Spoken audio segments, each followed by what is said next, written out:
Dalam blender ni ada bawang putih, bawang merah dan halia saja, okey. Dan dikisar halus, okey. Nenek gunakan chopper saja. Bolehlah halus juga ya. Panaskan minyak. Sudah boleh tumiskan bahan-bahan yang kita sudah kisar tadi, okey. Tumislah sehingga bahan-bahan tu betul-betul harum dan mewangi, okey. Sudah boleh masukkan daun limau ya anak-anak, daun limau purut, dan ditumis-tumis sehingga ia garing dan mewangi. Sudah boleh masukkan lada putih ya, lada putih serbuk nenek gunakan.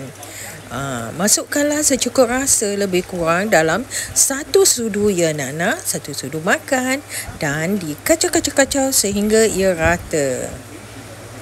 Setelah ia betul-betul garing sedikit ya anak-anak, sudah boleh masukkan bumbu. Nenek gunakan bumbu soto Betawi ya. Nenek dah pernah buat dan rasanya sedap, ada pedas dan penuh berempah ya.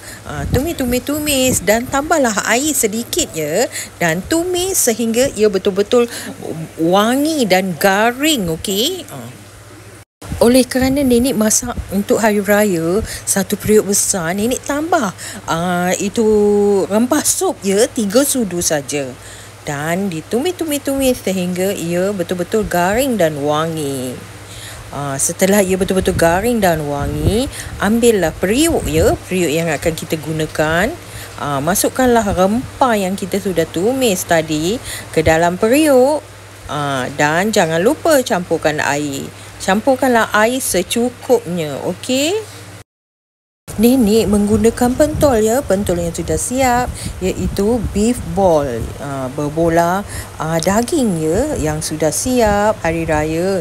Tak ada masa nak menggintal daging ni, okey?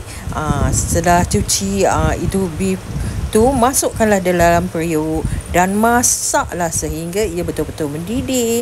Untuk menambahkan perisanya, nenek masukkan stok daging sapi ya nak-nak.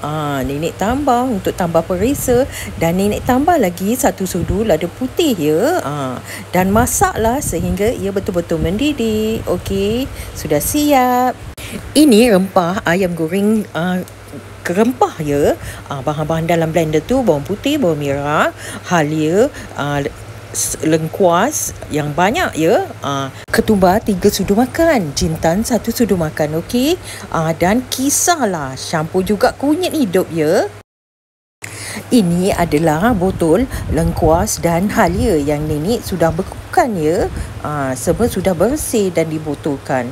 Jadi kalau nak pakai, mudah anak-anak keluarkan dalam berapa ruas yang kita nak gunakan dan dipotong-potong dan dikisar.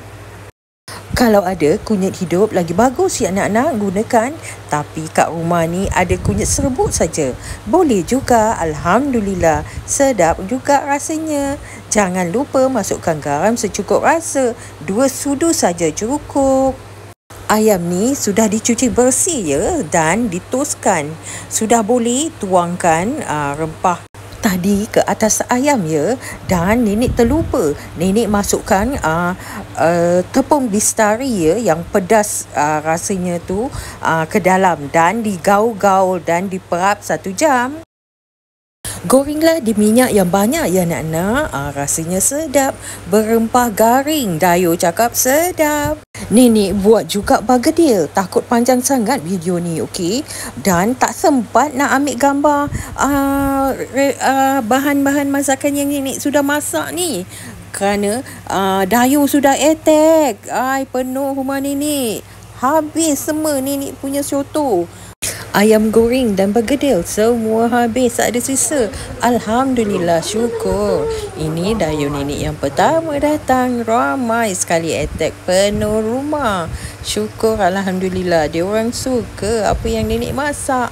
Syukur masih boleh sediakan hidangan untuk anak, cucu dan cicit nenek.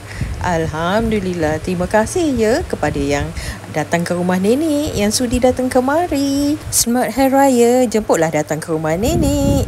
Maaf zahir dan batin ya.